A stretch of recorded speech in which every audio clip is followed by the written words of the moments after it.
ये महसूस होता है कि काश हम कुछ लोगों से मिले ही ना होते।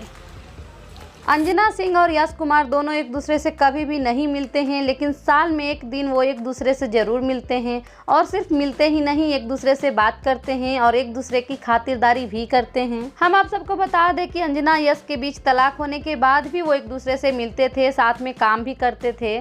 लेकिन जब से यश कुमार ने निधि झा से शादी कर लिया, तब से अंजना सिंह यश कुमार से बहुत ही नफरत करने लगी, बातचीत करनी भी छोड़ दी। लेकिन साल में एक दिन दोनों एक दूसरे से मिलते भी हैं और बात भी करते हैं, और वो दिन है अदिति का जन्मदिन। जी हाँ, अंजना सिंह और यश कुमार की बेटी अदिति के जन्मदिन पर दोनों एक्स हस्बैंड वाइफ साथ मिलकर अदिति का बर्थडे सेलिब्रेट करते हैं, वो भी हर साल। अदिति के जन्मदिन की बधाई तो निधि झा भी देती हैं, लेकिन निधि झा कभी भी अदिति के बर्थडे पार्टी में शामिल नहीं होती हैं। या तो ये निधि झा की मर्जी है या फिर अंजना सिंह का फैसला, पर जो भी हो, लेकिन अदिति इन तीनों रिश्तों से बहुत प्यार करती हैं, तीनों के साथ बड़े प्यार से घुल मिल के रहती हैं। सो दोस्तों, अंजना सिंह और यश कुमार के इस फैसले पर आप सबका क्या राय है, कमेंट में जरूर बताइएगा। वीडियो अच्छा लगा हो तो लाइक कीजिएगा, चैनल को सब्सक्राइब कीजिएगा। मिलेंगे अगले वीडियो में, तब तक के लिए thank you for watching. Bye bye, take care.